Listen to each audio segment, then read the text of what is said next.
மறந்துடுறோம். பெரியவங்களும் தான் நிறைய கடமைகளை நம்ம மறந்துடுறோம். இப்ப சின்ன குழந்தைங்களுக்கு சொல்ல முடியாது. பெரியவங்க நம்ம நிறைய சுற்றுப்புறத்தை தூய்மையா வச்சுக்கணும், இந்த பிளாஸ்டிக் பயன்பாடெல்லாம் குறைக்கணும் அப்படின்னு சொல்லிட்டு. ஆனா பிளாஸ்டிக் பொருளை பிரைஸ் கொடுக்கும்போது கஷ்டமா இருக்குது. வேற வழி இல்லாம இந்த தடவை நாங்க வாங்கிட்டோம். அதையெல்லாம் ஓரளவுக்கு நம்ம நினைச்சு பார்க்கணும். இந்த பிளாஸ்டிக் அப்படிங்கிறது குப்பை, வீட்டுல எங்க ஊர்லயே குப்பை எடுக்கிறதுக்கு நிறைய பேர் வர்றாங்க. அந்த குப்பையை ப்ராப்பரா அவங்க கிட்ட நம்ம போடுறது இல்லை. இது ஒரு பெரிய அச்சுறுத்தல். நம்முடைய மண் வளம் பாதிக்கப்படும் போது நம்ம எல்லாமே விவசாயத்தை நம்பிதான் இருக்கிறோம். இப்ப இன்னைக்கு போராட்டம் எல்லாம் நடத்துறோம், அல்ட்ராபட்டிக்காக டங்ஸ்டன் இது வருது அப்படின்னு சொல்லிட்டு. ஆனா அதுக்கு போராட தெரிஞ்ச நமக்கு நம்மளை சுத்தி நம்ம வீட்டுல அந்த குப்பைய நம்ம எப்படி பயன்படுத்தினா சுகாதாரமா இருக்கலாம், நம்ம சுற்றி இருக்கிற மண் வளம் கெடாது அப்படின்னு யாருமே நினைக்கிறது இல்லை. அப்ப எங்க குளமெல்லாம் இருக்குது பக்கத்துல, அதை என்ன பண்றாங்க, சுத்தி குப்பையை கொட்டுவாங்க. எனக்கு மனசு ரொம்ப கஷ்டமா இருக்கும். ஆனா நம்ம போய் சொன்னா என்ன சொல்லுவாங்க, நீங்க இவங்க பெரியவங்க, இவங்க நமக்கு சொல்ல வந்துட்டாங்க அப்படின்னு நினைப்பாங்க. அதனாலேயே நிறைய விஷயங்களை சொல்ல முடியாம போயிருது. ஆனாலும் ஒரு ஸ்கூல்ல நீங்க பேரண்டா இருக்கும்போது உங்ககிட்டயாவது நம்ம சொல்லுமே, ஒரு சிலராவது அதை ஃபாலோ பண்ணுவாங்களே. இப்ப எனக்கு யாரோ சொல்லிதான் நான் இதெல்லாம் தெரிஞ்சுக்கிறேன், படிச்சுதான் இதெல்லாம் தெரிஞ்சுக்கிறேன். அப்படி இருக்கும்போது நீங்களும் யாராவது ஒரு சிலராவது அந்த எண்ணத்தோட நம்ம செயல்படுவாங்க அப்படிங்கறதுக்காக நான் உங்ககிட்ட இதை ஷேர் பண்ணிக்கிறேன்.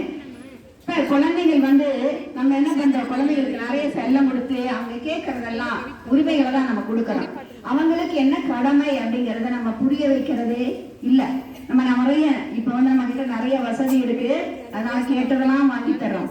கேட்டதெல்லாம் வாங்கி கொடுக்கறது ஒரு நல்ல பழக்கமே இல்லை. அவனுக்கு நம்ம கிட்ட எப்பயாவது இல்ல அப்படிங்கிற விஷயம் புரியணும். அதுக்காக கஷ்டப்பட்டாதான் நம்ம வாங்க முடியும் அப்படிங்கிறது அவனுக்கு தெரியணும். அதே மாதிரி மிஸ் சொன்னாங்க, சாப்பாடெல்லாம் சிந்தாம சாப்பிடணும். நிறைய குழந்தைங்க சாப்பாடு சிந்துது, சாப்பாடு நிறைய கொடுத்து விடுறீங்க, அந்த சாப்பாட்டை கீழே போட்டுறாங்க. நாங்க திட்டுறாங்க மிஸ் அப்படின்னு சொல்லிட்டு என்ன பண்றாங்க, சாப்பாடு எடுத்து கீழே போட்டுறாங்க. நைஸா அப்படி போடுவாங்க கீழே, இப்படி பாதி சாப்பாட்டை கீழே போடுறாங்க ஒரு சில குழந்தைங்க, எல்லாரும் இல்ல. அதுக்காக என்ன காரணம்னா, நம்ம வேற வேற ஜங்க் ஃபுட் எல்லாம் குழந்தைங்களுக்கு கொடுக்குறோம். அப்ப கொடுக்கும்போது அதெல்லாம் சாப்பிடும்போது அந்த குழந்தைங்களுக்கு பசிக்கிறது இல்லை. யூடியூப் இதெல்லாம் பார்க்க கூடாதுன்னு சொன்னாங்க. யூடியூப் சார்ட்ஸ்ல நிறைய நல்ல விஷயங்களும் இருக்கிறது. ஆனா எல்லா விஷயமும் உண்மை அப்படின்னு நம்ம நம்பவும் முடியாது. எது உண்மை அப்படின்னு நம்ம தெரிஞ்சுக்கணும்னா நம்ம வேற நிறைய விஷயங்களை படிக்கணும். நிறைய அந்த விஷயம் புரிஞ்சவங்க சொல்றத நம்ம கேட்கணும். ஏதாவது நிறைய பேர் நமக்கு வியூஸ் நிறைய வரணும், அதுல இருந்து பணம் வருது அப்படிங்கறக்கா கண்ட இதெல்லாம் சொல்றாங்க. நம்புறது இல்லை. சில நாட்டு வைத்தியம் சொல்லிட்டு எல்லாம் சொல்றாங்க, அதெல்லாம் நம்ம ஃபாலோ பண்ணக்கூடாது. நம்ம குழந்தைங்களுக்கு ஆரோக்கியமான உணவு பழக்கத்தை நம்ம பழக்கணும். அவங்க தினம் ஹோம்ஒர்க் செய்யறது. இந்த வயசுல அவங்களுக்கு வேலை என்ன மிஸ் சொன்ன மாதிரி கரெக்டான காலையில சீக்கிரம் எந்திரிக்கணும். அவனுடைய கண் சுத்தம் அதை எப்படி மெயின்டைன் பண்றது, ஸ்கூலுக்கு கரெக்டா வரணும், ப்ராப்பரா வரணும். தினம் அவனுடைய புக்கு நோட்டு இதெல்லாத்தையும் நீட்டா வச்சுக்கணும். அவன் தினம் ஒரு படிக்கிற நேரம், ஒரு நேரம் ஒதுக்கணும். ஒரு 21 நாள் நம்ம ஒரு பழக்கத்தை தினம் செஞ்சுட்டே இருந்தோம்னா அது என்ன ஆயிடுது, நம்முடைய பழக்கமாக மாறிடுது. தினம் செய்யக்கூடிய ஒரு செயல் தொடர்ந்து செய்யும் போது அது ஒரு பழக்கமா மாறிடுது. அப்ப காலையில சீக்கிரம் எந்திரிக்கிறதாகட்டும், அந்த வேலையை முடிக்கிறதாகட்டும், படிக்கிறதாகட்டும், எல்லாமே ஒரு குறிப்பிட்ட டைம் அதுல நீ செய்யணும்பா அப்படிங்கிற ஒரு பழக்கத்தை குழந்தைகளுக்கு ஏற்படுத்திட்டோம்னா நிச்சயமா அவங்க நல்ல குழந்தைங்களா வந்துடுவாங்க. இப்ப இந்த நாள்ல நிறைய மிஸ் எல்லாம் கிளாஸ்ல சொல்லியிருப்பாங்க, பெரிய பெரிய தலைவர்கள் எல்லாம் எப்படியெல்லாம் கஷ்டப்பட்டு சுதந்திரம் வாங்கினாங்க அப்படின்னு சொல்லிட்டு. அதெல்லாம் நம்ம இன்னைக்கு கண்டிருக்கோம். ஒண்ணு, இந்த உலகத்துல பிறந்த நம்ம பணம் சம்பாதிக்கணும், நல்லா இருக்கணும். இது மட்டும்தான் நம்முடைய நிறைய நம்ம நினைக்கிற மாதிரி இருக்கு.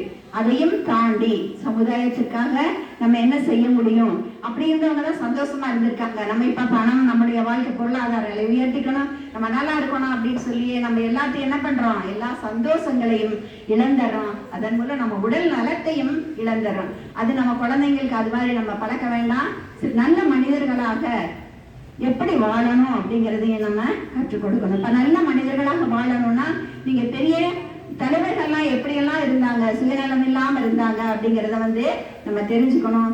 அது பெற்றோர்களும் ஆசிரியர்களும் அந்த குழந்தைகளுக்கு நமக்கு தெரிஞ்ச விஷயங்களையும் கதைகளையும் தெரிந்தவர்களையும் பற்றி கூற வேண்டும். அப்பதான் அந்த குழந்தைங்க மனசுல நல்ல விதமா வருவாங்க. இப்ப காந்தியடிகள் ஹரிச்சந்திர நாடகத்தை பார்த்துதான் நான் போய் பேசக்கூடாது அப்படிங்கிற ஒரு முடிவை எடுத்தார் அப்படின்னு சொல்லி பார்க்கிறோம். அது மாதிரி எந்த விஷயம் எந்த குழந்தைய எப்படி மாற்றும் அப்படின்னு தெரியாது. படிப்பு மட்டுமே ஒருத்தனை எல்லாத்துலேயும் பெரிய ஆளா கொண்டு வந்துடாது. நல்ல பண்புகள் அவனை உயர்ந்த மனிதனாக மாற்றும். அதுக்காக நம்ம எல்லாரும் பாடுபடுவோம் என்று கூறி இந்த வாய்ப்பினை எழுத்திற்கு நன்றி கூறி விடைபெறுகிறேன். நன்றி.